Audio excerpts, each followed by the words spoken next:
Good evening, everyone, and welcome to SocialFlight Live. I'm Jeff Simon. We have a wonderful show for you this evening. AOPA's new CEO and President, Darren Pleasance, is here, and we are going to talk about his aviation story, what brought him to AOPA, and what course he will be charting for the future of that great organization. Before we get started, just a few things. We have aviation events just booming inside SocialFlight. It is still the end of February, and yet we can just begin to start to look forward to spring, and you can see all these events getting populated inside SocialFlight, both upcoming fly-ins, pancake breakfasts, everything you can possibly imagine, tons of educational events. We have tens of thousands of aviation events and destinations, and all you need to do is go to socialflight.com or download the free SocialFlight mobile app for Apple and Android devices. In addition to that, we have wings courses. So if it is still cold and rainy or snowy in your part of the world, you can just go and head on to SocialFlight and check out all these different courses in our FAA Learning Center, where you can watch and automatically get credit with the FAA safety team for your wings program. If you are a mechanic, you can participate in the Aviation Maintenance Technician Awards program. And if you happen to be an A&P mechanic with an inspection authorization, well, it is that time every 2 years when it is time for your IA renewal. And the renewal process involves, in most cases, getting 8 hours of continuing education, all of which is available for free at socialflight.com in our FAA Learning Center. You get a legal certificate you use for your IA renewal. It's all there, and even if you're not a mechanic, you may want to go check out those courses and learn some really fantastic things about maintaining aircraft and becoming a safer aircraft pilot and owner if you happen to own an aircraft. Lastly, we have our Fly to Win challenge. We just gave away a Lightspeed Delta Zulu headset to Robert Kelly of Kachugiak, Alaska. I'm not sure if I pronounced that correctly, Robert. My apologies otherwise, but I think it's probably made better by the brand new headset that you've got there.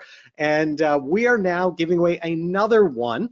And all you need to do is get the free SocialFlight mobile app and check in at your local airport. You get points at every airport you check in at. And if you check in even once, you're entered in to win.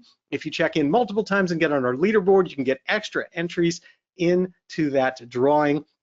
And again, we've got another one coming up after this. On April 1st, we are giving away another Lightspeed Delta Zulu headset. And tonight's program is brought to us by Lightspeed Aviation and that amazing Delta Zulu headset. It has the Canary carbon monoxide detection and hearing acuity, customized audio.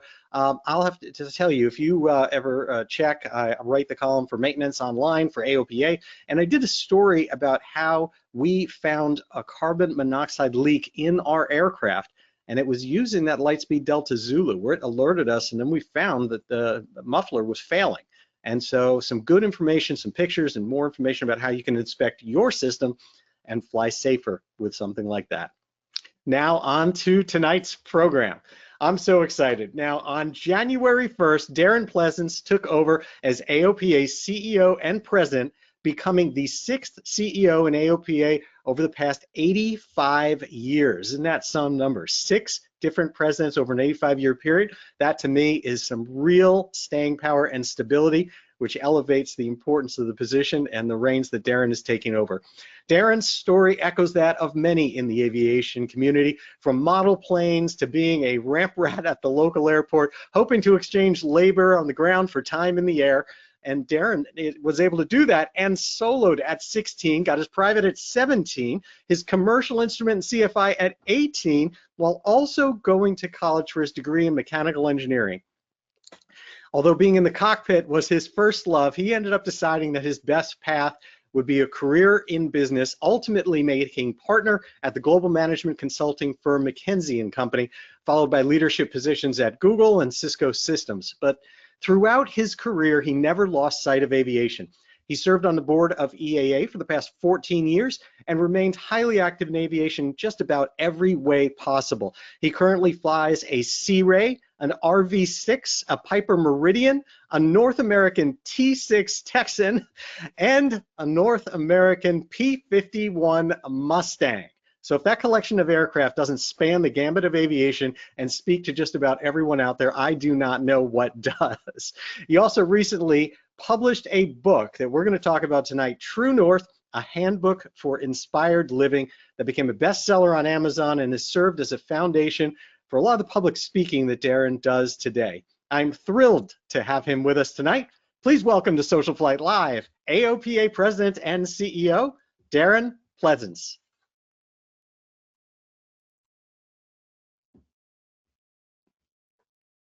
Hey, Jeff. Hey, how are you doing, Darren? I'm great, thank you.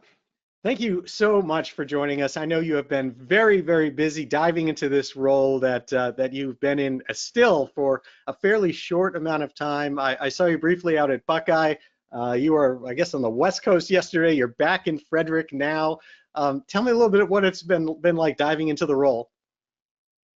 Yeah, like you said it well, drinking from the fire hose. There's in addition to the commitments that the organization had for things like, as you mentioned, Buckeye was last week. I was at the Northwest Aviation Conference up in Seattle this last weekend. Also, the Washington Seaplane Pilots Association had a nice fundraising dinner on Friday night of last week. And I can't even remember, I spoke at a Cirrus event, I think on my second day on the job down in Florida. And so on. So there's a lot of external stuff that is required of the role, which I get a lot of energy from. So it's not that difficult a requirement. But then there's also just the day job. There's a lot of stuff with Washington, D.C. And obviously with some of the accidents that have happened, there's a lot of attention and eyes on D.C. So I'm spending quite a bit of time with our team at AOPA that work very closely with folks on Capitol Hill and directly with the FAA. And then there's with the team here in Frederick as well. And that's, thinking about our agenda and how do we need to craft and tune it so that we build the most compelling aviation organization in the world so that everybody wants to be a member of it. Certainly makes sense, and you are obviously taking on a storied role, and so it's very exciting to be able to look forward. I'd like to start by looking backward a little bit so that people get to know you. I mentioned a few things in the introduction, but take me back and I mean, did you come from an aviation background or were you kind of an outsider? What brought you into aviation and ultimately all the way to the reins of AOPA?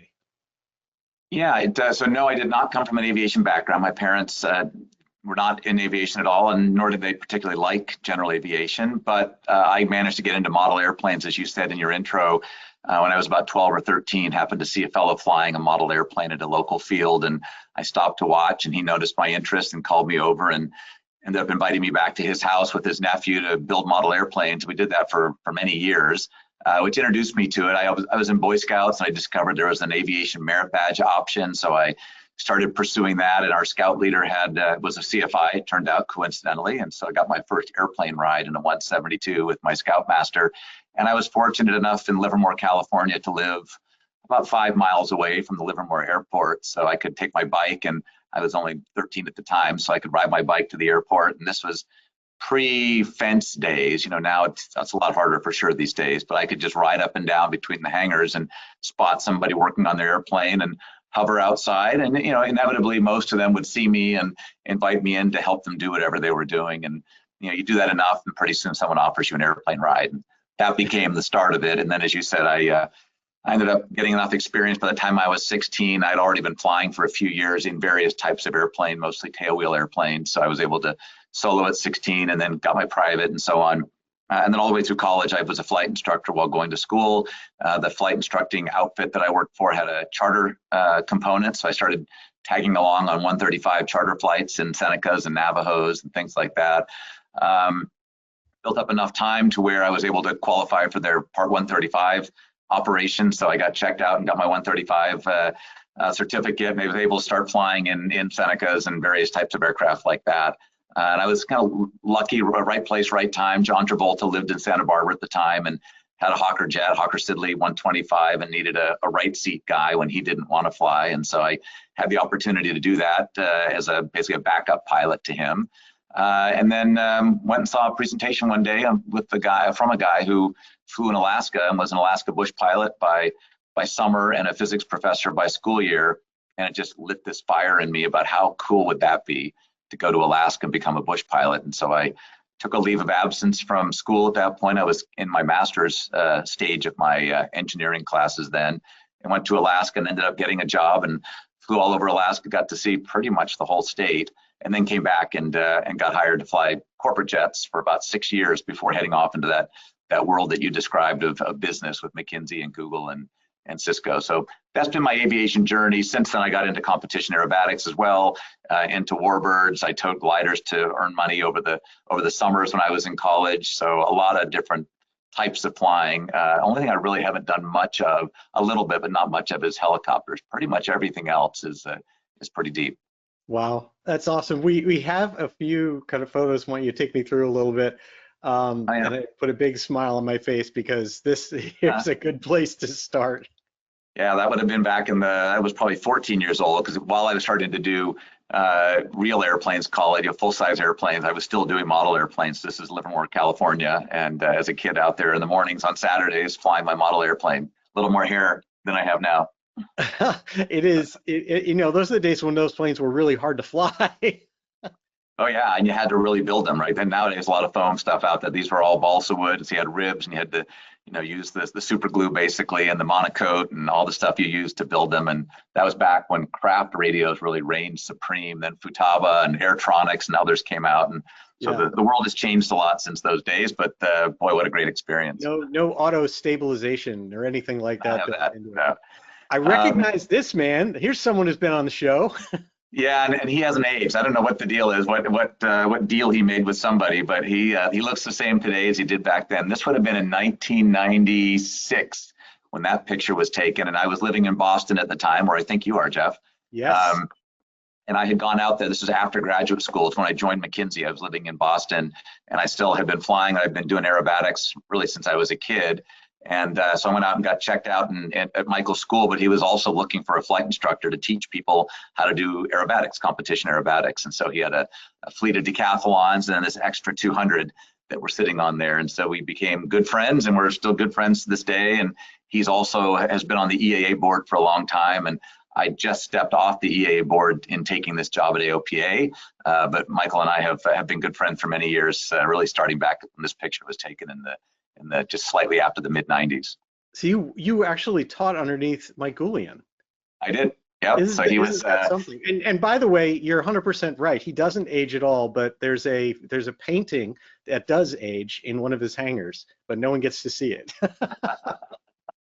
Yeah, it was really cool. And obviously he's just a great person as a human being, but he obviously is an amazing pilot as well. And so having a chance to fly with him and fly for him and teach people at his school, and it really set the foundation for what happened to me later, where I became the president of IAC Chapter 38, which is the Northern California Aerobatic Club.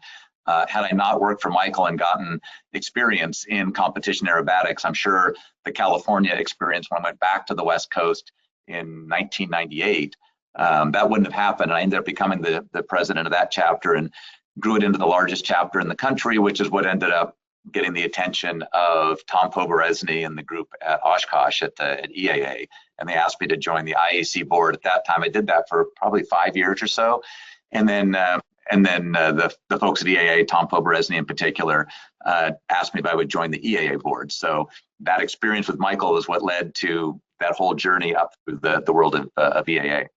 Wow. Well, Mike Goulian, if you're listening, your ears must be burning. Okay. This is a great experience. I like this. Yeah, that was me. I used to fly home. As anybody who's early in their flying career is trying to do, I was trying to build time, and I was going to school in Santa Barbara. My parents lived in Livermore still, and so I would find any opportunity I could on a weekend to see if I could round up some other kids from the college there. And this was a Cherokee I was flying. It was a Cherokee Archer, and fly up to the Bay Area, and I could share the cost with them. And so I got a substantially reduced expense from the local FBO, where I could share the cost of renting an Archer for the weekend. And I'd fly up on Fridays and usually fly home sometimes Sunday afternoon. But it was 3 hours each way, something like that. So I could get 6 hours of flying each weekend. And this was obviously a wet, rainy day. It looked like there in Livermore when my mom took that picture as I was about to head back to Santa Barbara. That's absolutely awesome. And talk about some interesting aircraft. Yeah, this was, I had a Pitts S1S, was my first airplane that I ever owned when I finally had enough money to own a plane. And I bought that. I did competition in that. And then, as anybody who's done competition knows, at some point you want to have something higher performance that'll have more vertical capabilities. And a fellow from the East Coast, from the New England area, Hans Bach, had built that airplane In fact, if you look at the end number, it says 230 Hotel Bravo. That was Hans did this beautiful job building that airplane. And I'd met that group when I was doing competition aerobatics out in the New England area when I worked for Mike. And so I heard this was for sale, and I reached out to Hans, and he was willing to sell it to me. And he flew it across the country to California. And so that's a picture just outside of Livermore, California, flying that. And I owned that for quite a few years. And then it got handed down to other people inside the same aerobatic chapter that I had been the president of Northern California Aerobatic Club. What aircraft is it? It's a Laser 230. So it's basically Leo Loudonslaughter used to fly one of those many, many years ago. And it's, you know, you can call it a poor man's extra if you want. It's an IO 360. This was pumped up so you can see the single exhaust there. It's got a 4-to-1 exhaust. It's got 10-to-1 compression pistons, cold air induction, had a 2-blade MT prop on it at the time. And so it was a, you know, super performer for, you know, nowhere near the cost of what a, you know, an Edge would cost or an Extra would cost. So it's, you know, not as high performing as an Edge or Extra, and it doesn't have all the carbon that those airplanes would have, but it's a pretty darn high performing airplane and a ton of fun to fly. That's awesome. And then there's just, I think we have one or well, basically one more. Yeah, this one was, this is early, this is shortly after I soloed. One of the benefits of having been at the local airport since I was 13, by the time I was 16, I'd been there for 3 years. So I'd gotten to know pretty much everybody, and they've been such amazing mentors, and I've been doing lots of aerobatics and lots of tailwheel flying. And I was surprised actually at how many of them would offer me their airplanes to fly. So this was a fellow that was based at the airport there, and he had this Jodel. It's a you know, little home-built yellow airplane with a Volkswagen Bug engine on it. I think it's 35 horsepower if I'm not mistaken. And hand prop, there's no electrical system in it. And so he let me use this. So a group of folks, the fellow in the background with his blue decathlon, guy named Dave Dugan, we all flew over to Tracy. So this picture was taken in Tracy, California. And I was lucky, right? I was young. I would have been somewhere in my 16 years old, basically, just coming up on getting my private license, and had a chance to fly lots of different kinds of planes like that one. That's absolutely wonderful. I mean, fun. There's something about, I think, coming up with that type of an experience and now being in the role that you're in, that gives you an opportunity to say, how can we get a little bit about that back? Like, I treasure that this is where you're coming from, because I think it makes such a difference in what the vision is as to where we could be going to. Yeah, I am highly appreciative of the journey I've had, and it was, you know, so shaped by other people who were willing to invest time and give me opportunities that I wouldn't have otherwise had, especially not coming from an aviation family. There wasn't any natural way for me to get those experiences, but I think this is universally true. Most pilots want to give back and share what they love about aviation with other people. It is harder with the fences around airports. I think part of, you know, my commitment, and I think the opportunity with through AOPA, is to help create more access to the kinds of experiences I've had, and I know many others have had, and then encourage others out there who have the opportunity to do what we all love doing, to share that with other people. And I was definitely the beneficiary of that on so many ways, because what you showed were lots of cool, interesting tailwheel airplanes, but I had equally compelling experience with people, like I mentioned earlier, taking me up in Senecas and Navajos, and eventually jets and turboprops and lots of other types of airplanes, and then warbirds and these other things. So I managed to accumulate experiences across so many types and dimensions of aviation. And really, you know, pretty much all of it was because somebody saw an interest and liked the fact that I was excited about it, and was willing to basically open the door I could step into. And so for me, that's, you know, how do I take advantage of the footprint that AOPA has in the industry to do that at scale? And so that'll be a big part of the agenda going forward, is, you know, how do we use AOPA's reach and scale to help create more opportunities for people who, you know, could have an experience similar to the one that I had. Yeah, that makes a lot of sense. And I want to go a little bit further through your journey here before we just dive into topics. This is I don't know what to say about this one. You tell me. Yeah, it's funny. I ended up going to Alaska, as I mentioned. I just went door to door, started up in Fairbanks and, you know, knocking on doors. And most of the jobs in Fairbanks that I came across were hauling fuel, you know, in like DC-6s around the state. And that sounded fun and interesting and cool, but they wanted like a year commitment to do it. And I already had a job already lined up in September at the end of that season. I went to Talkeetna and had a great opportunity to do some flying with K2 Aviation there, and Jim Ockeneck was the fellow who owned K2 at the time, and they had 185s and other Beavers and other airplanes. I flew with him for just a little bit, and Jim at the time was looking for someone to stay on through hunting season, which was into the fall. And in parallel, since I had reached out trying to find different companies that might hire me, I had reached out to a company called Wilbur's Flight Service in parallel to when I started my trip up there. And they had reached out saying, hey, if you're in the Anchorage area, swing by and you know, let's see whether there could be an opportunity. So I did. I left Talkeetna early in that season and came down to Anchorage. And they had Senecas and 402s primarily. They had a few other airplanes, but mostly it was Senecas and 402s. And I did a check ride with them, and they seemed to like me and hired me on. It ended up being a great opportunity because they were based at Merrill Field in Anchorage, but they had contracts for servicing the entire state. So it let me get out to the Aleutian Islands and up to Prudhoe Bay and Barrow and the places in the northern parts of Alaska and out to Kotzebue and Nome out to the west and all over basically. And so this is a picture in the Prince William Sound. You know, we had a uniform we had to wear, so that's not a typical bush pilot uniform, but that's what we wore at Wilbur's. And you had to carry a gun with you at state law. You had to have some kind of protection as well as a emergency kit that went with the airplane in case you were, you know, in case you had to land in the hinterlands of Alaska. It's a pretty barren place out there without a lot of people around. So you might be hours, if not days, before someone came across you. So so this was just me. I dropped somebody off at a Native Alaskan village and had my shotgun with me that day, and somebody got the picture. That's awesome. And so rounding out some of the planes that that you've done, we go to the other end. This is yours now. Is that correct? It is mine now. Yeah. So I've got partners in pretty much every airplane I fly now. I found that works pretty well because I can't fly them all at the same time, and it helps for airplanes to fly more regularly than I can do on my own. And so there's two other fellows and myself.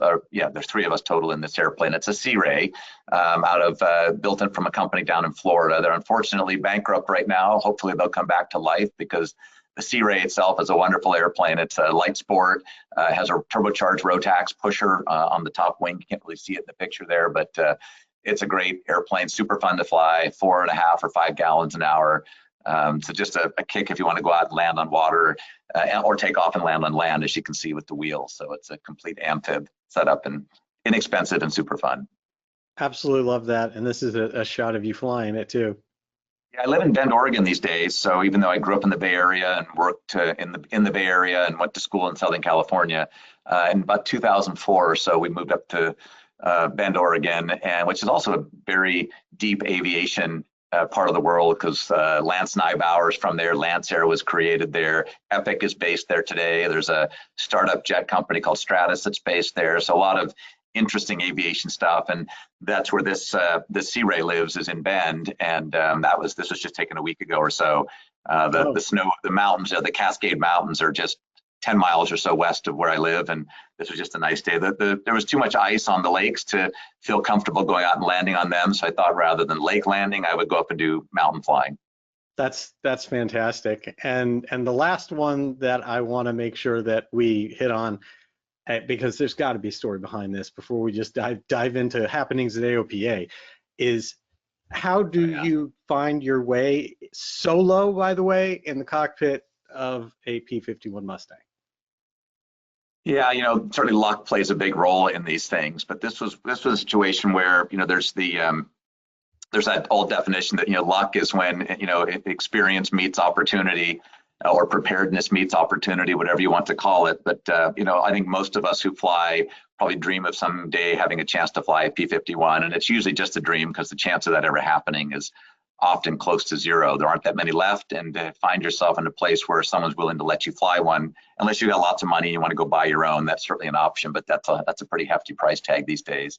But I always focused on tailwheel time. I love tailwheel flying, and I had the opportunity a number of years ago, probably at least 10 or 12 years ago, to start flying a T6, and it was not lost on me that having T6 time was a prerequisite to any chance of flying a Mustang. And so as soon as I got the chance to fly in the T6, I took advantage of it. I ended up joining the CAF, the Commemorative Air Force, became a pilot sponsor in a T6 or an SNJ, but kind of the same thing, that was based in Livermore, that was not flying. It was sitting on flat tires. And so I I bought into that. That wasn't very expensive. You can become a pilot sponsor of an airplane in the CAF for not that much money, like in the single-digit thousands. And I did that and became the sole pilot of a T6 for several years and got a lot of T6 time, and then joined another group that had a T6, and I flew that one for quite a few years, and so just took advantage of every opportunity I could to just keep building time in a T6, which by the way is quite fun. So not only am I building time for some potential eventuality of coming across a Mustang, but also having a blast doing it. And then one day the phone did ring, and it wasn't, the fantasy is I'm at an airport and somebody lands a Mustang and they've got to run off and they're going to ask me to fly their Mustang somewhere else. Well, it didn't quite turn out that way, but instead I got the phone call that said, hey, we have a small group as part of a museum that has a Mustang, and they try to keep the group small because they don't want the airplane to fly too much, but it can't be so small that they don't have enough people to fly it and to maintain it and pay for the inevitable things that need to get done on an 85-year-old airplane. And so they asked me to come and interview, and what is already a long story short, they ended up deciding that I would be a good candidate for, for being part of the club. And so I went in, and even with as much T6 time as I had that the club required, you get another 25 hours in their T6. So you can see in the background of that picture, that gray T6 past the Mustang prop. So I flew that airplane for 25 hours, which might have been maybe as long as even a couple of years. I can't remember how long it took me to get 25 in that. But then once we did that, then I was able to make the transition into the Mustang. And it's a beautiful airplane. It's not been completely refurbished like some, but it's in nice shape. It's got a relatively new engine. You can see the paint, it's in nice shape, and it's it's everything you would imagine it is to fly. It's amazing to have almost 1,500 horsepower, in your left hand as you take off. And the Merlin sounds cool from the outside. It sounds equally cool from the inside. Different tone, but equally cool from the inside. So what are some of the differences in flying the Texan versus the Mustang? I have asked this question and heard these different answers from different pilots, and including one that was on our show recently that flew it in World War II. So tell me, what are your thoughts? Yeah, and I've talked to lots of pilots who have flown it in World War II. A lot of people will, that's sort of that cliche, I guess, at this point around, the Mustang is a good trainer for the T6, which is probably true. The T6 is for sure a harder airplane to fly. The T6 has closer landing gear. It's the tail gets blanketed when it comes down. When the tail comes down, the wing blankets the tail. There's definitely been a lot of ground loop incidences with T6s. So they are definitely a challenge, and they're underpowered in a sense. So it's a heavy, relatively underpowered airplane. Whereas the Mustang has really wide landing gear. It's a super stable airplane. It's got a longer fuselage that just provides, makes for a much more stable platform. That being said, there's certainly been accidents over the years in Mustangs that have resulted in loss of life, and it's a giant engine. When you learn to fly, what I love about the Mustang is it brings every aerodynamic force that you learn about, and 10x's it. So if you think about torque, if you think about slipstream effect, if you think about P factor, if you think about gyroscopic precision, we learn about those when you're in a 152 or whatever your favorite training airplane is, and they don't really show up in any big way. In this airplane, they show up in a really big way, and every single one of those forces makes that nose want to go left. And so you dial in 6 degrees of right rudder for takeoff, and that's a pretty important thing to do. Otherwise, you're on your rudder a lot more.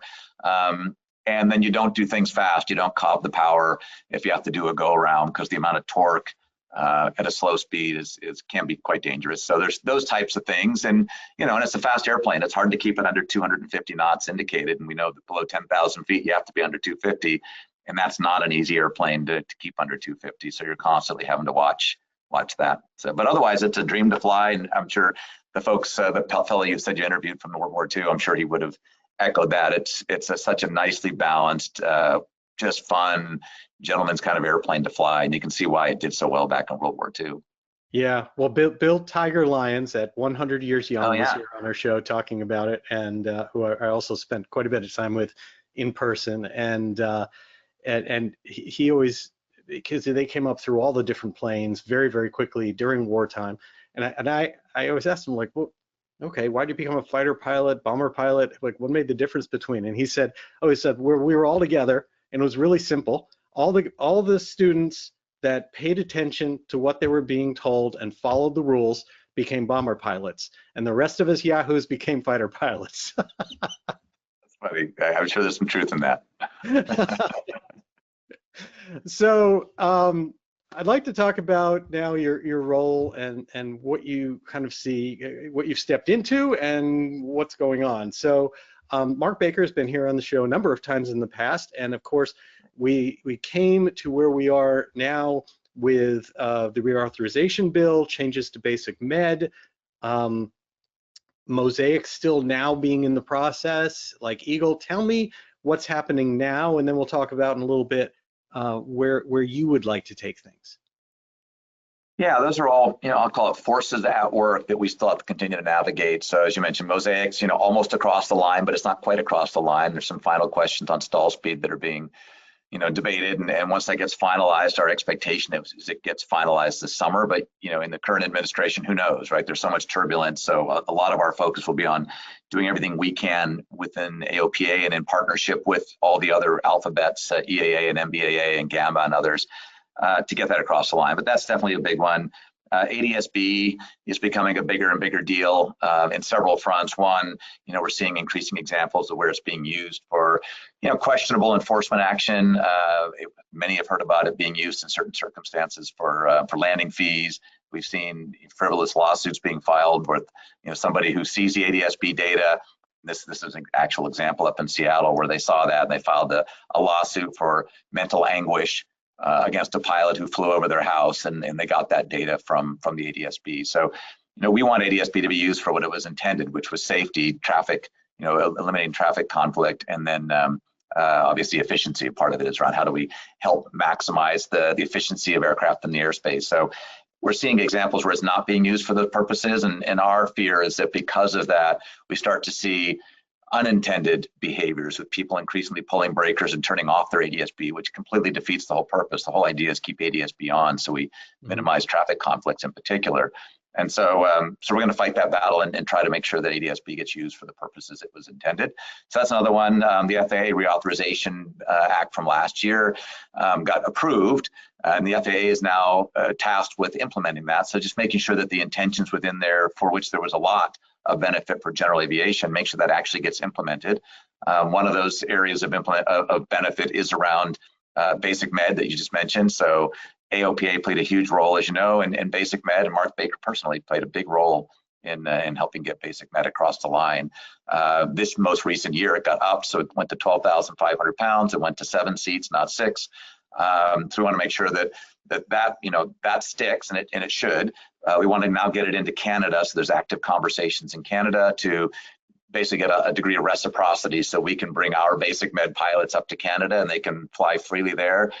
The Canadians are working on their own version of basic med, and the expectation would be that either it looks identical to ours or very close to ours, and we'd have a reciprocity with their pilots coming into the US. So working on that. Unleaded fuel. Pause on that for a minute. Sure. Tell me a little bit about that, because so basic med, obviously big changes that just went into effect that have, as you mentioned, you listed some of them off, a big impact. Yep. Certainly for those of us in the kind of the northern parts of the country, the whole span that's anywhere near the border with Canada, that's been an issue for quite some time, that people going to basic med is growing, and yet that really really limits your ability to go across there.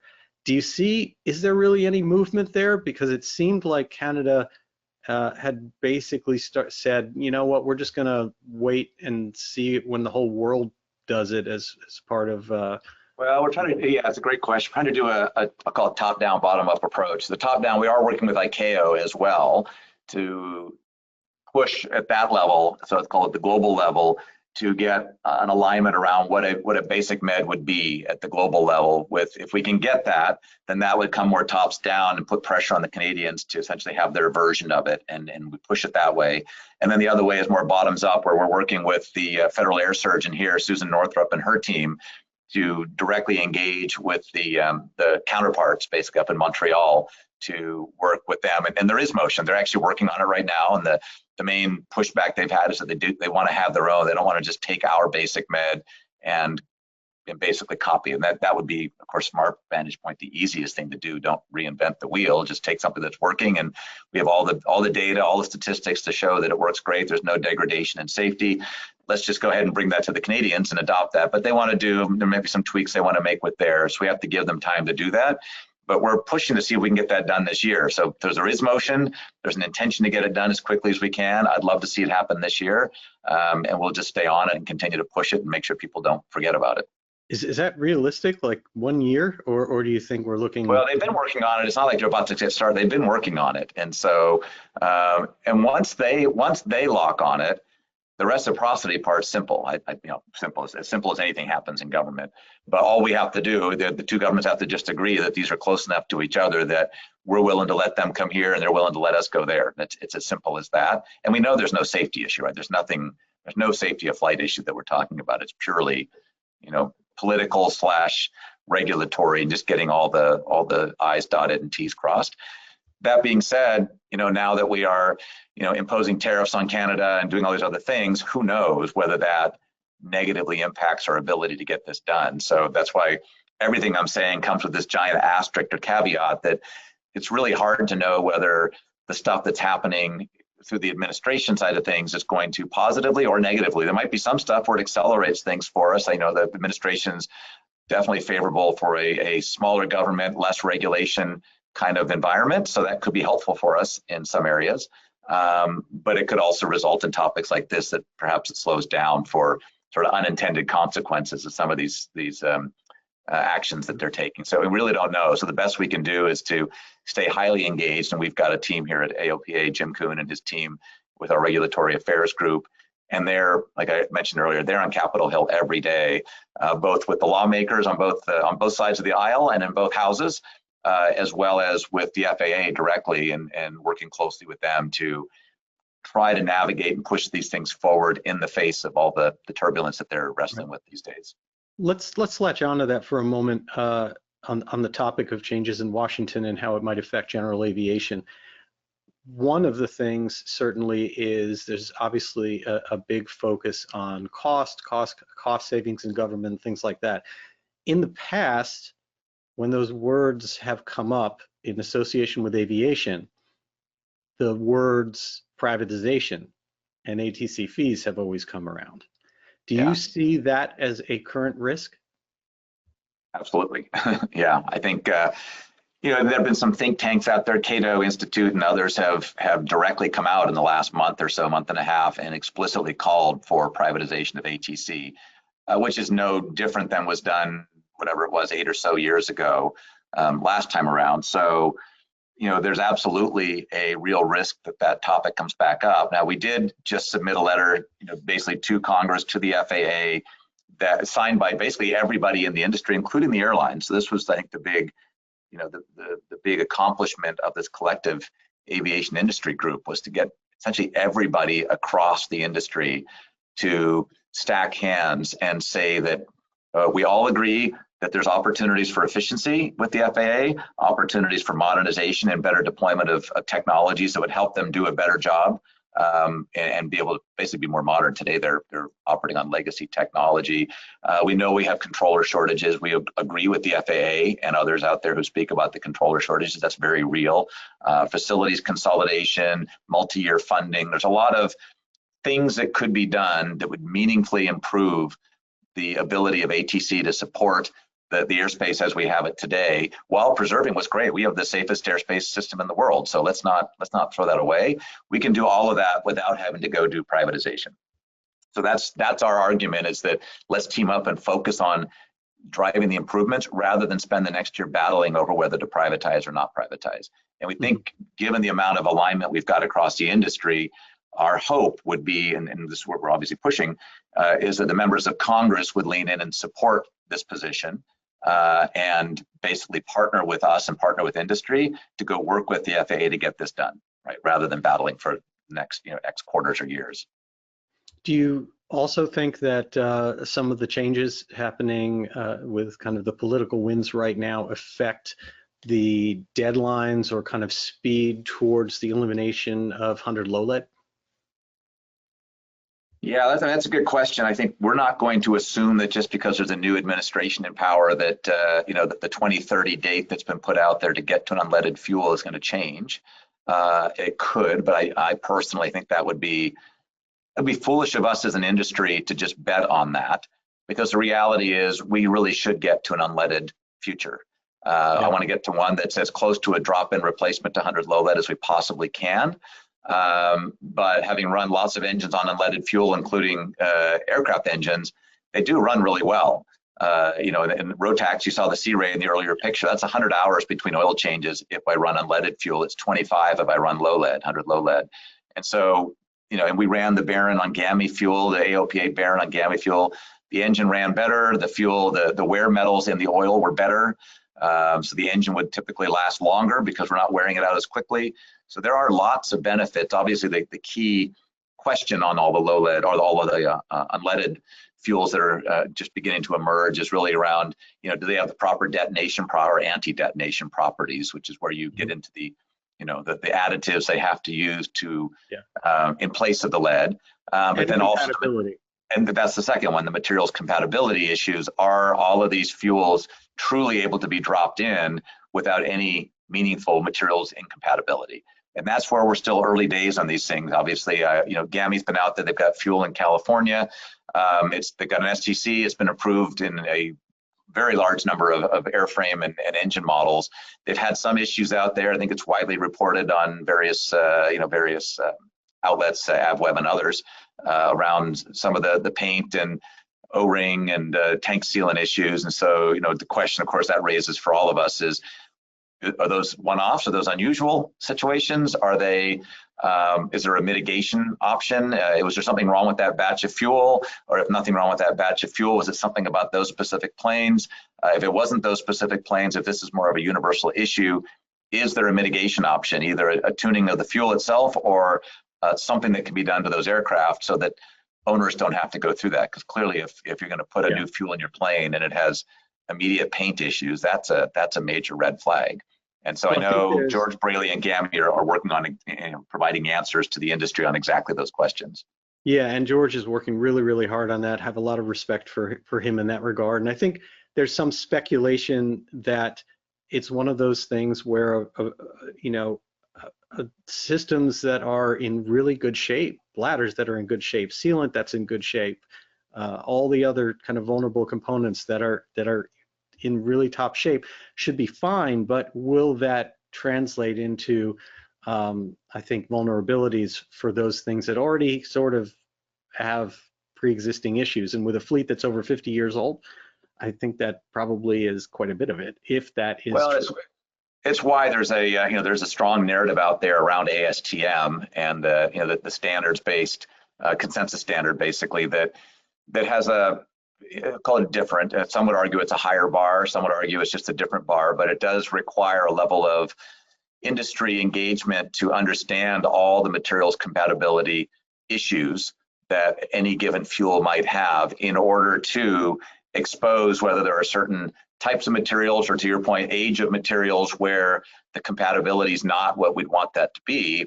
And then if that turns out to be true, what do you do about that, right? Does that mean you have to swap out your fuel tank sealant, or does every aircraft with a fuel bladder that's more than 20 years old need a new fuel bladder, or is it just about swapping out O-rings?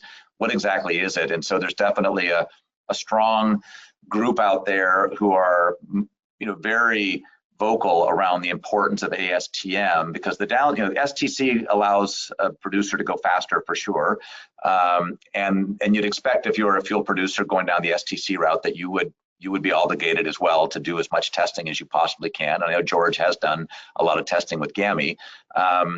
It's still a different approach to testing than, say, ASTM provides on top of that. And so that's the approach that Swift, for example, is going down, where they're doing STC as well for the same reasons, I believe, that the GAMI is. But then they're also doing ASTM to add that additional level of oversight, let's call it, on that. And then there is the PAFI process. You have STC and PAFI. PAFI is the government-funded testing testing group, the Piston Aviation Fuels Initiative. And Lyondell is in that process. So that's one where you've got a government testing agency that's testing the Lyondell fuel in order to come up with a fleet authorization if the fuel passes basically the test matrix they've got. And all of those have a materials compatibility requirement that goes with them. So what we're pushing for at AOPA, we don't feel it's right to put our thumb on the scale and say one fuel is better than another. They all have to pass an FAA authorization in order to be approved for use in aircraft. So we're basically defining that as the standard from our view. But then we're going to put our money where our mouth is and make airplanes available to test it.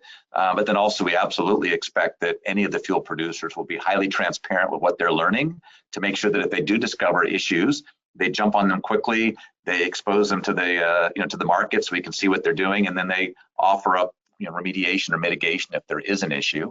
And then I think over time the market will define ultimately who's the player or players that will win. And it's still an open question whether we can have multiple players or whether there's going to be a winner takes all. And I think that'll really come down to whether the fuels themselves are compatible with each other or not. Right now they are considered not necessarily from a chemical reason as I understand it. I've spoken to most of them at this point, but more from a philosophical reason, and there's a difference in way each of these fuels achieve their performance.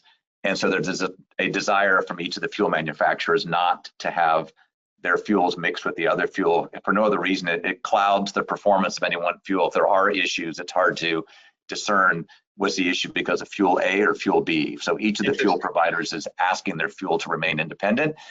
Doesn't mean that someday they couldn't be mixable, but for right now, that's not the path those fuel producers are on. And they're all independent companies, so they get to decide that at this stage, and they're putting their own money behind it. It's funny. It's interesting because they're all compatible with 100 low lead, but they don't want to be compatible with each other. Yeah, at least not at this moment. Yeah, if they end up being compatible, which again, from what I understand, is less of a chemistry question and more of a strategy question, frankly, and concern. They each have concern with each other's fuel, but discerning how much of that is true concern versus they're each advocating as you'd expect they would for their fuels, and they've got millions of their own dollars they put behind trying to get a solution. If they end up being compatible, then you could presumably have multiple fuels in the market. I don't think we'll see a situation though where any given airport or FBO carries multiple of these fuels. Just having now spoken to multiple FBOs and airport managers, it's just too much money to put in multiple tanks. And so they'll end up picking a fuel that they want to stand behind. And again, if they're compatible, that's fine. Someone could pick Swift someday, someone could pick GAMI, someone could pick Lyondell, and you'd just show up in whatever airplane you had and you'd fill it with whatever fuel is available. If they're not compatible, then it kind of has to become a winner takes all, in which case that's why there's so much pressure and competition between them, because they all want to get out there as fast as they can and try to win that market. And at the end of the day, we're supportive of that with the condition that they are, not getting out over their skis in terms of getting a fuel into people's hands and turning them completely into test pilots. And all of these fuels have been tested. George has run his fuel in his Cirrus and other airplanes, and I've met with Chris DaCosta up in Purdue at Swift, and they've got engine test stands and they're running their fuels in multiple airplanes. And obviously they've got 94 UL that's in many locations around the country. And the only distinction between 94 UL and 100R, which is Swift's 100 octane version, is the additive they put in there to get it from 94 up to 100, and they use a different additive than GAMI's using. So it's a different fuel chemistry for sure between those two. And then Lyondell, I haven't seen as much. They're earlier in the stage, but I have spoken to a pilot who uses the Lyondell fuel in his twin turbo Lancer Legacy Air Racer, and so far he's had very good results with that. So there's promising momentum on all fronts. There are some, I'll call them hiccups or issues that need to be addressed. Some of the earliest fuels are getting real market traction, and I do think that the manufacturers need to get out there quickly when something like that happens and understand what the root cause is, so that pilots can make informed decisions around what fuels to use and what true risk are they taking on. The intention would be no risk. Ideally, the FAA has leaned in and blessed these fuels. But as we have seen, including with the AOPA Baron, it wasn't perfect, right? The engine ran great, but we did have some leaking in the Baron with our fuel tanks. And to your earlier point, those were 40-year-old bladders that we had the leaking in, but that's not that uncommon. Exactly to your point a few minutes ago, there's a lot of airplanes that have that. So how do we as an industry make sure we don't don't impose a bunch of costs and problems on pilots until we're confident we've got the materials compatibility worked out. I think the other point which is important is regardless of what happens with our regulatory tolerance for lead in the country, we need, I think, to protect our fuel source. We need to be very proactive because, as you know, there's one single company that produces the tetraethyl lead, the TEL, over in England, and without them, there's no 100 low lead. Yeah, I think that's why I do have some people, hey, the amount of lead that gets put into the atmosphere is de minimis. It's a red herring. It's a rounding error, which is largely true, right? The amount of fuel the amount of lead that General Aviation puts into the atmosphere is very tiny. If you look at the amount of lead put into the atmosphere, if you go back to the 1970s to where we are now, you couldn't even see General Aviation on that chart. It's dropped by so much. That being said, it's widely also agreed that there's no amount of lead that is considered good lead. And two, to your point, there's only a single supplier of that tetraethyl lead. They are over in Europe. I joined as part of the Eagle Group. We talked to them, and they've committed to continuing to make that product through 2030. So there's no reason to believe it will disappear before that deadline. But it's also very clear their intention is to shut that plant down and do other stuff. That's a giant, lead producing plant, not a great environmental thing for them. And it's a tiny market, right? It's a really small market around the world, not just the US, but even the whole world. And so it's really not worth it to them to keep going. So they've committed to keep us going until we have the alternative, but they're all assuming that we'll have the alternative by the date we said we would, which is 2030. And so I think all of us to go fight and say, let's just keep 100 low lead and fight the battle about it being a small amount of lead, it doesn't account for the reality that lead is going to go away, whether we like it or not at some point. And then we're really holding the bag because then we've got no options. So that's why, to my point, even if the EPA stuff were reduced a bit, let's say under the current administration and we took some pressure off all of us, we're making so much progress at this point and we're so close. We got 3 fuels, all 3 of which feel like they absolutely could solve the problem. Why not get one of those at least, if not all 3 of them across the line and just eliminate this whole conversation? Because as you and I both know, Jeff, we talked earlier, people have tried talking about noise as a reason to either shut down an airport or reduce the amount of traffic, and that's had sort of modest or minimal effect for many places. Some places it's had more than others, but lead is a much more powerful narrative for the non-flying public to use, and it just means more battles that we have to fight rather than fighting to promote and expand aviation. A lot of energy goes into fighting to just preserve and protect general aviation. And I personally would rather be fighting and spending my energy on trying to grow it and bring more people into it, like we talked at the beginning of this, than spending time in court talking about why airplanes aren't as noisy or why we have a right to be there or why the lead that's coming out is not enough to care about. That's just not a good way to spend our time. One of the things I wanted to ask you about that has to do with the survival of general aviation and growth of general aviation is, of course, AOPA, Aircraft Owner and Pilots Association. And there's no M in that for mechanics, but the reality is, of course, I'm a mechanic. You've done a lot with your own work on your own planes, and we have a crisis in this country having to do with that. And if we can't support these aircraft, we can't fly them.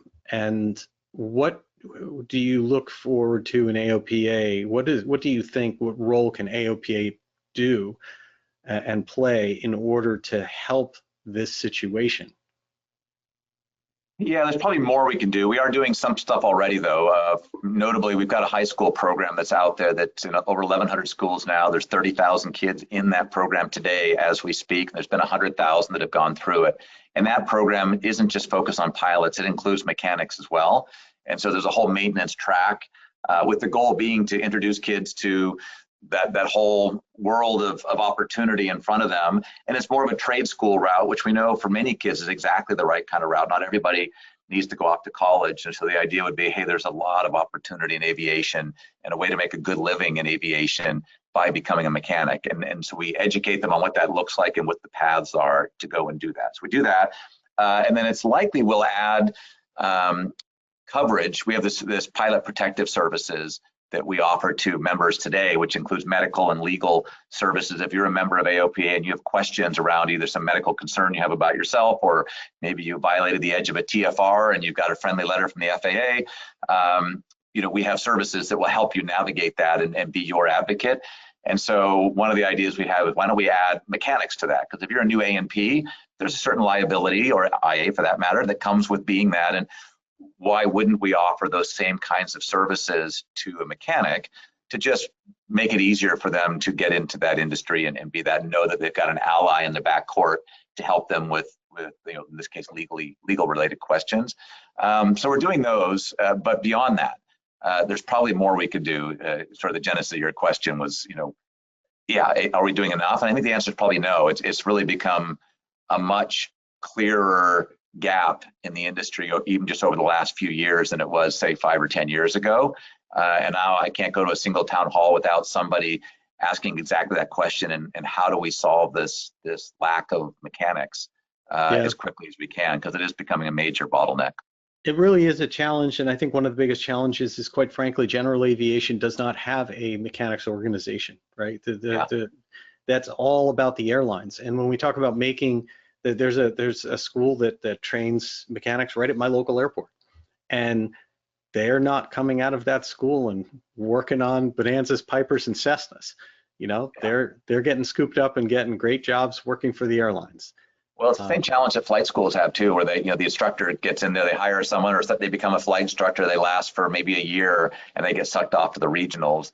The mechanics that I know and speak to, the local FBOs and local maintenance shops that work on the Bonanzas of the world, have the same challenge, where a lot of their mechanics are being scooped up and sent to the airlines because they have such an exodus of old and retiring mechanics. And so you're right, it's the same challenge of how do you get that small town general aviation oriented maintenance shop access to the talent, and then be able to hold on to the talent, so the money they put into training them and getting them up to speed doesn't just completely go to waste 6 months later when they move off to the airlines or somewhere else that perhaps is seen as more glamorous. So I think there's work to be done. I don't have the perfect answer, but I recognize the importance of the problem, and we've got a few little nuggets of things that will help, but I don't think they're enough to make as big a dent in the problem as we need to. Well, I think having it on the radar is a great start, and seeing how AOPA can put its resources, in towards all of that. So let me ask you. Obviously, you're new to the position. A lot of things going on right now. What is it that you personally want to do, either different or new, or moving forward? What are your pet projects? Yeah, I mean, there's probably a couple that come to mind. One is I think AOPA needs to do more to appeal to the person who's earlier in their aviation tenure, let's call it, which on average would be a younger person, but doesn't have to be. We have a lot of people who join AOPA in their 40s, and a lot of it's around a career change. They ended up going down some path in life that maybe wasn't exactly what they wanted, but for whatever reason they got forced into that or found their way. And then they'd always dreamed of being a pilot, and they make that career shift. They have the courage, in a sense, to step into a career path that excites them, and they end up in aviation. So we have that group coming in. I would still call them early in tenure when it comes to aviation. And then, of course, the vast majority of those folks are in their late teens, early 20s, who've made a decision perhaps to go to the airlines, and there's a lot of programs out there today to help them do that. I want to make sure we've got a value proposition, a reason for them to join AOPA. It used to be you'd join because we had great advocacy in DC and at the local airports and local state level, which we do. It's still, I think, as good, if not better, than it's ever been. But not everybody joins for that reason, like perhaps we all used to. Also, we have an amazing magazine. We have multiple magazines. It is really good, but the younger generation today doesn't read magazines as much as most of us did when we joined. So we need to change what we offer, in my view, to that younger population, take advantage of digital tools. I don't want to lose our long-term members, so the magazine's not going away. So I think for many of us, I love the magazine. This will be an and. Keep serving the existing members and doing a great job with providing value to them, but then tune what we offer to be more in touch with earlier in tenure folks, and through digital media. And I would think if it's ways to help them find co-pilots, right? I know I'm always looking for someone to go with me when I fly, if I have an FTC, because people did that for me and it paid off so much. I got so many hundreds and hundreds of hours in cool airplanes I could never afford to fly in myself. And so, AOPA could create a path to doing that, right? To helping bring to life these various aviation careers. People see airlines front and center. That's a pretty easy one to see because we all fly on airlines. But what about cargo? What about medevac? What about power line patrol or firefighting? There's so many different dimensions of aviation. I think AOPA could bring that to life. And then lastly, I don't think we do enough, and I'd like to do a lot more of just educating the broader non-flying public on the value of general aviation. Most of them, unfortunately, and we've all heard this, think of general aviation as it's either the rich guys playing with their toys, or it's the rich guy dumping lead on my kids, right? There's some version of that narrative, which is not particularly positive, nor is it true. It's not even remotely true, because the reality is at most of these small airports, you've got, flight training going on, which are usually young people who are on their way to an airline career. It is medevac flights are happening out there. Could be crop dusting or agriculture. It could be firefighting if you happen to be, if you were in Camarillo or Oxnard, California, a month and a half or so ago, you would have seen nothing but firefighting aircraft taking off from those airports, heading down to Malibu and around the whole Hollywood area. And so, thank goodness we've got general aviation airports that support those kinds of activities. We just never tell those stories. It's rare that the community knows that those things are happening. And so I think AOPA could do a much better job of getting those stories out around why general aviation matters and why that small GA airport in your town matters.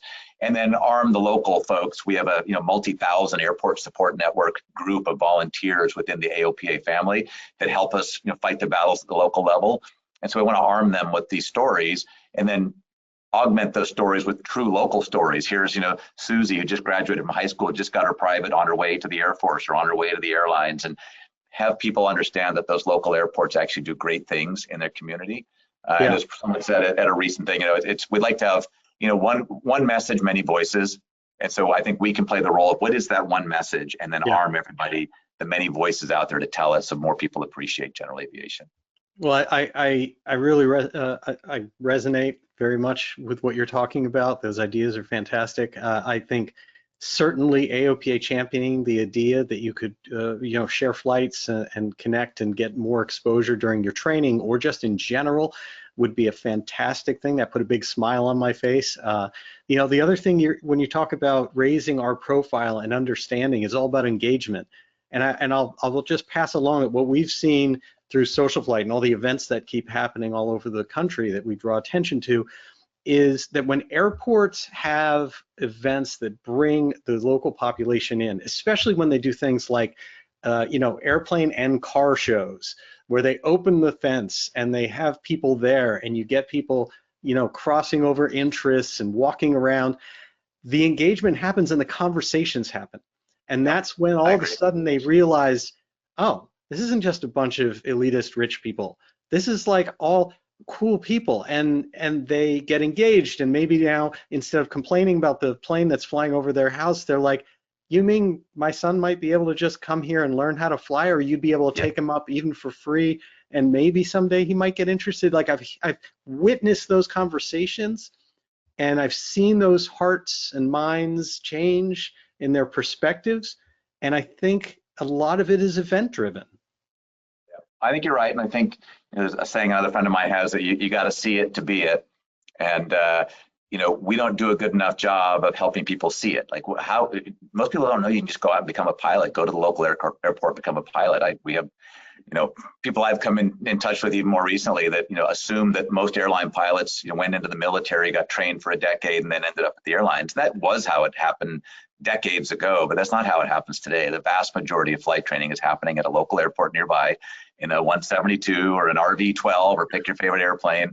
And then that's the value of these general aviation airports. It's producing the airline pilots of the future, as well as medevac, firefighting, and all those things we talked about. So I just think if more people understood that, there'd be a lot more, support, right, for the investments that get made in airports. And I think if we do that well, the pressure on these airports to have to do things like the landing fees and use ADSB for those purposes goes down somewhat. And then we can work with them to say, what are the other ways you could make money on your airport that don't require doing things that reduce aircraft activity? So what about more hangars? What about more compatible use development around the airport, light manufacturing and so on, that produce a property tax base and produce an employment base that drives the economics of the airport up, while also promoting activity drives, that drives economic vitality. So I think us telling that story in a way that's far more, far more concise than we've collectively done, and also is more widespread, because any one person can do it in their own town.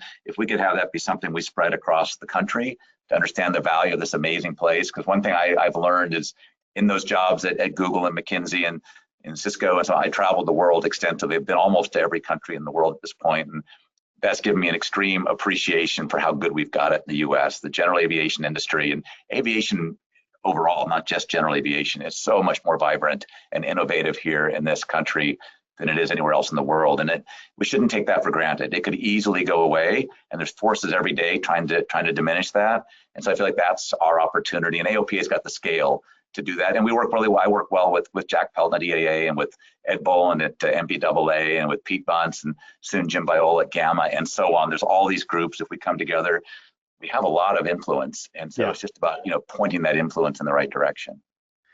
Absolutely. The last thing I want to make sure that we do not miss here at all is tell me about your book, True North. Oh. Yeah, that came out of, I recognized when I was at McKinsey, after I'd been there for a while, and McKinsey is a great place. I loved it. It was an amazing learning ground. I'm so thankful I was there. And I was surrounded by people who were incredibly competent, capable people that had gone to some of the best schools, incredibly bright, incredibly driven. And I frankly had come from a very different background. I'd come from public schools, and so I'd followed a different path. I was a bit of an anomaly in there, but despite that, ended up doing well and being there for quite a few years. But I was surprised by how many people, by all accounts, who should be living amazing lives, had gone to the best schools, working at an amazing company, incredibly smart and talented, living in a safe, amazing neighborhood, getting paid well, were not that happy with their lives. And I was contrasting that with people I'd been exposed to over my own journey, who perhaps made less money or had gone down different paths. And some had gone to very good schools. So it wasn't a good school versus bad school. It was a mindset. What was it about some people that just had them lit up every day? They get up in the morning and be excited about the journey ahead. And I was surrounded by people who I thought should have that mindset, but didn't. And so it started this thought in my mind around, what is it about people who live inspired and fulfilling lives? And I ended up using those two words on purpose too, because inspired to me meant you wake up in the morning and you're excited about the journey ahead, right? You just can't wait to take on what you're working on. And fulfilling was you wake up in the morning and you look back at your life and you're fulfilled. Like if it were to end today, I'm happy with the life I've led and the contribution I've made. And the people I was most personally inspired by were the ones who had done both. They'd really led their life in a way consistent with who they are, or who they were, and then we're doing things consistent with leading an exciting life going forward. And I look for that across lots of areas. I found a lot of it in aviation. So the book, you just had the picture of it. The book is has a lot of aviation in it. It's called True North, as the picture here shows. But it's not just aviation. I've got business people in there, athletes, entertainers. I tried to make sure it wasn't just an airplane book. I wanted to find people across all walks of life who had done incredible things and lived both a fulfilling and inspired life. And it's basically the reason I called it a handbook for inspired living is it's learnings that are very easily applied, like a handbook would be. You can read chapter 2, then chapter 6, then back to chapter 4. There's an arc to the story, but you can jump around and take nuggets from each one. So it's an easy read, and it's great. It's gotten amazing feedback. It's on Amazon. I don't make a lot of money off of it. It's not about the money on the book. It's about the getting in the hands of as many people as I possibly can. Well, that's absolutely wonderful, and I love that you're able to take that kind of inspired journey of teaching people and then bring it all the way back to general aviation in the course that you're charting for AOPA. Well, Darren, we have one other thing that I want to see if you're game for. We do something at the end of the show called SocialFlight's Fast Five. We just questions about you. No, there are no wrong answers. So are you okay with going through 5 quick questions with me? Yeah, lay it on me. Okay. All right, Darren Pleasance, this is your SocialFlight's Fast Five. 5 questions for people to get to know you a little bit more, especially in your new role as President and CEO of AOPA. And I'm going to start with question number 1, which is starting from grassroots flying as you did at the airport, bumming rides and doing whatever you can through tailwheels, through so many jets, you name it, that you have flown. Out of all of that, is there an aircraft that's closest to your heart? It's probably the Mustang, the P-51, and it's mostly because of the emotion it evokes. When I take somebody for a ride, especially if you take an older person whose father was either flew a Mustang or was in a B-17 and survived the war, perhaps because of the Mustang, the emotion that they get getting a chance to go for a ride is unlike any other airplane. So, and airplanes are emotional things, but I think the Mustang is probably the one that evokes that emotion the best. Fantastic. I love that. And you know, you really can't beat a Mustang, but you're right. It's about the human impact of that aircraft. Okay, speaking of human impact, question number 2 is, during all of your years of flying, was there a particularly either scary or impactful moment in your life that you learned something from that translated to the rest? And we haven't rehearsed these, by the way, so it's a good question. I didn't know you'd do this, so this is fun. Yeah, I was when I was Alaska bush pilot. I had a charter flight with a Brinks guard. He had $1 million of cash, you know, handcuffed, just like out of the movies, handcuffed in a metal briefcase. And there was a owner of a fish processing boat that was on the Seneca. I was taking it down south of King Salmon, which is out towards the Aleutian chain. And I was supposed to land at an airport down by where the fish processing boat was. Short version of this story, because I could take forever on it, is the fish processing guy did not want to land on that airport because he couldn't get to his boat. He wanted to land on the beach. I couldn't land. I didn't want to land the Seneca on a beach because it has tiny wheels. And so I landed. I found a little airport up above the beach. It was a little Native Alaskan village. And I landed there instead. I dropped off the Brinks guys at the other airport, then took the fish captain over and landed. And turned out the runway was about 700 feet long, which is not a long runway. So I got the airplane stopped just fine, just at the very end, and it sank into the dirt. And he had been berating me, by the way, the whole time about, you know, why am I not landing on the beach? Every other pilot has landed on the beach. Why am I not doing it? And so he helped me dig the airplane out of the hole it had kind of dug for itself. I taxied back and I ended up taking off and just barely made it out of there. I was by myself, so the airplane was lighter at least, but I had both yellow lights on. If you ever flown a Seneca, I had overboosted the engines. As I got off the ground, I had to add all 3 notches of flaps the last second to get off the ground. I flew through the bushes, so there's this big zip of green basically that went over the wings and over the windshield and stuff. When I got back over to pick up the Brinks guys, I shut down. I didn't raise the gear because I knew I had gone through the bushes. And I got out and there were twigs and branches and stuff in the landing gear. The props were completely aluminum, no black left on the back of them. I had sucked up with all the dirt on this thing. I had sucked up so much dirt. It basically sanded the props down clean. And I was just really upset with myself because I knew I shouldn't have gone in there. I had to let this fish processing owner screaming at me in the plane convince me this was the right thing to do. And so that was the, you know, visceral memory of like, that's a dumb decision. I'm not ever going to make a decision like that again, where I let somebody else pressure me into doing something that I know is not right, but I didn't want to disappoint the customer in this case. So that was I got pictures of that one. That was I got lucky. Wow, that is a very, very good story and lesson for everyone. We've all done some things, but that's one that we're just glad you're still here with us to tell that story. Yeah, me too. Me too. All right, question number 3. If you could go back briefly in time, not to change something, but just to re-experience some truly special moment of flying, where would you put yourself? Oh, probably it would be back up in Alaska. I did a lot of flying in the Caribbean when I had my jet job. We flew to the Caribbean every month. That was fun. But honestly, I think the best flying I've ever done of all the different types of flying would be my Alaska flying. It's just so diverse. It's so, you know, desolate's the wrong word because desolate sounds kind of depressing. It's not desolate, but just as far as the eye can see, you know, there's nobody out there. It's just animals and wildlife. You feel like you've gone back, you know, millions of years in time when you're flying out in the outback or the bush out there. People are nice. It's just, you know, nobody gets bogged down with a lot of stuff you do in the lower 48. It's just really about living. And so, and the flying is as exciting as you can get, you know, short runways, short and soft field runways, landing on glaciers, landing on uphill runways at military bases, you know, seeing the northern lights. There's just, yeah, it just goes on and on and on, and it's so diverse. So yeah, and I only did it for one season. I've flown back up there many times since then, but not in that same job that I had that season. And so it would be fun. In fact, had the AOPA thing not come along, that was one of the things I was considering doing, is leaving my corporate world and starting back up and having the adventure of Alaska flying again. So I'll just postpone that for a bit and I'll go do it when That's AOPA is wonderful. done. That's right. We'll be back in the role in 1 year. We'll see Darren I back will. in late 26. Okay, Exactly. question number 4. If you could go back in time and give some advice to your younger self in your teens or 20s, what would you say? Yeah, I'd say don't sweat the journey, right? I think this is a big message to lots of parents these days who I see putting huge pressure on their kids to figure out, what do you want to be, Johnny or Susie?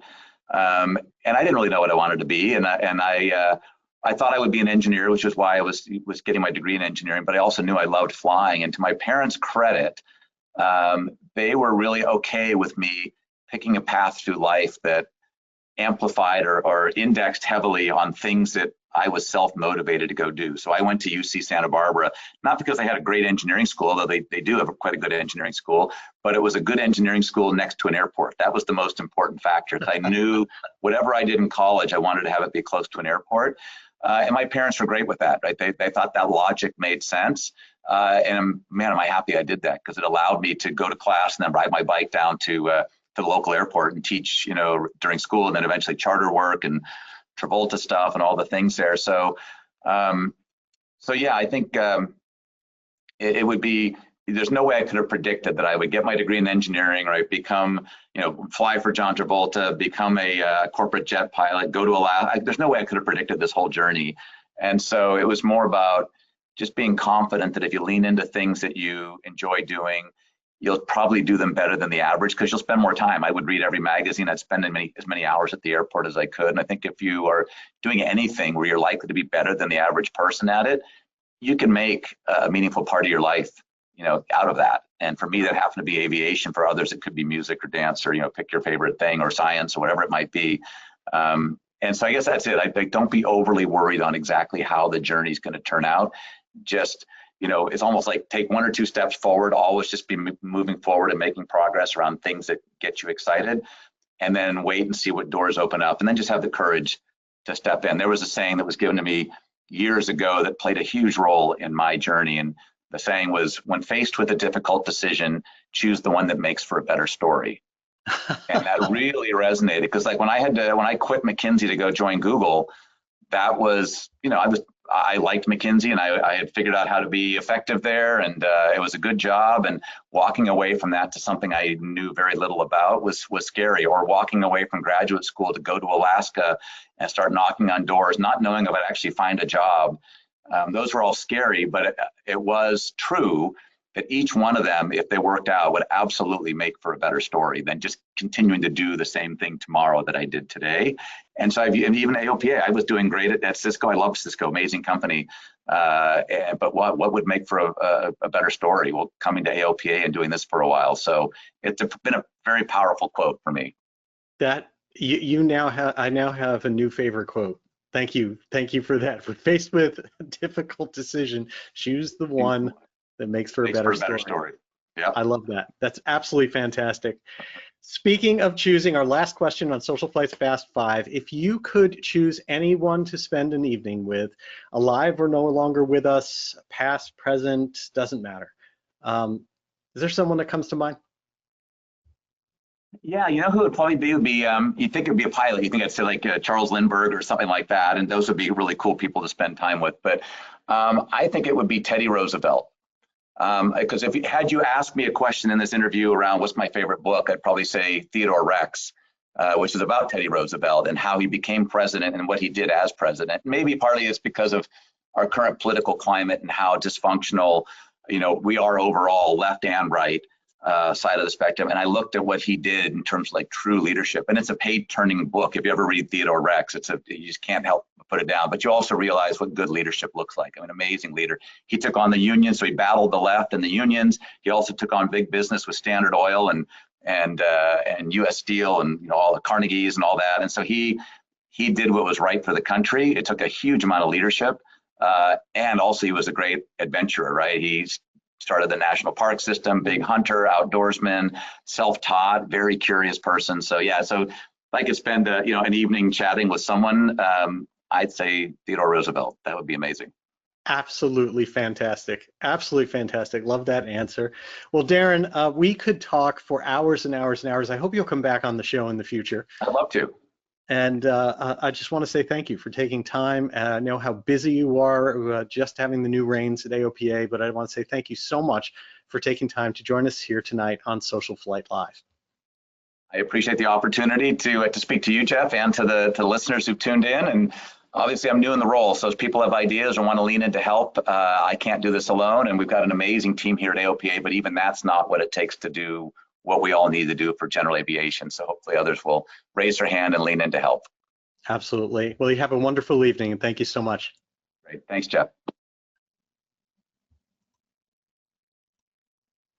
And thanks so much to you for everything that you do to support general aviation, and I appreciate you taking your time this evening to join us here on Social Flight Live. We'll be back next Tuesday, March 4th, with James Spearman, Distinguished Flying Cross Award winner. He flew the United States Air Force KC-135, owns a GA maintenance shop, really wonderful individual. James Spearman here, 8 p.m. Eastern time, as always here on Social Flight Live. And then our Cockpit to Cowl show with Brian Schiff. Go to cockpit, the number 2, and the word cowl, cockpittocowl.com to register for that show. That's Tuesday, March 11th. We're going to talk all about autopilots. We're going to talk about tips, tricks, and traps. Everything you can imagine that can help you both from the maintenance side, the operations side, flying, you name it. That is on cockpittocowl.com. And then on March 18th, we're back here on Social Flight Live with Commander William Patrick Driscoll, goes by Willie Driscoll, who is an amazing individual, was the first fighter ace during the Vietnam War, and went on to do so many other things as well. And so be sure to be here for that show, because that is something, it's a rare opportunity to spend some time with that amazing individual, Commander William Patrick Willie Driscoll. Until next time, thank you so much for joining us here on Social Flight Live, and I wish you all blue skies.